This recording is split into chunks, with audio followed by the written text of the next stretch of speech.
ജനുവരിയിൽ പണപ്പെരുപ്പം കുതിച്ചുയർന്നതായിട്ടുള്ള ആശങ്കപ്പെടുത്തുന്ന റിപ്പോർട്ട് പുറത്തുവന്നു. ഡിസംബറിൽ 2.5% പണപ്പെരുപ്പം ജനുവരിയിൽ 3% ഉയർന്നിരിക്കുന്നത്.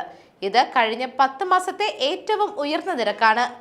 ഭക്ഷണം, വിമാനയാത്രാക്കൂലി, സ്കൂൾ ഫീസ് എന്നീ ഇനങ്ങൾക്കുള്ള വർധനവാണ് പണപ്പെരുപ്പം ഉയരുന്നതിന് കാരണമായി മാറിയത്. മാംസം, മുട്ട, വെണ്ണ, ധാന്യങ്ങൾ തുടങ്ങിയ ഭക്ഷണ സാധനങ്ങൾക്കെല്ലാം ഒരു വർഷം മുമ്പുള്ളതിനേക്കാൾ വില കൂടുതലായിരുന്നു. ഈ വർഷത്തിന്റെ അവസാനം എനർജി, വാട്ടർ ബില്ലുകളിൽ വർധനവ് ഉണ്ടാകാനിരിക്കുന്ന സാഹചര്യത്തിൽ ഉടലെടുത്ത വില വർധനവ് നിരവധി കുടുംബങ്ങളെ പ്രതിസന്ധിയിലാക്കുമെന്ന ആശങ്കയും ശക്തമാണ്.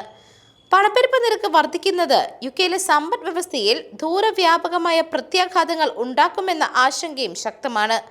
കൺസർവേറ്റീവുകളും ലിബറൽ ഡെമോക്രാറ്റുകളും ലേബർ സർക്കാരിന്റെ നികുതി വർധനവും മറ്റു നയങ്ങളുമാണ് പണപ്പെരുപ്പത്തിലെ കുതിച്ചുചാട്ടത്തിന് കാരണമെന്ന വിമർശനം ഉന്നയിച്ചു കഴിഞ്ഞു. ഒരു വർഷത്തിനിടെ ജീവിത ചിലവുകൾ എങ്ങനെ മാറിയിരിക്കുമെന്നതിന്റെ പൊതുവായ ചിത്രം അനാവരണം ചെയ്യാൻ ഉപയോഗിക്കുന്ന അളവുകോലാണ് പണപ്പെരുപ്പത്തിലെ വർധനവ് എന്നാണ് സാമ്പത്തിക വിദഗ്ധർ അഭിപ്രായപ്പെടുന്നത്. News desk, Magnavision.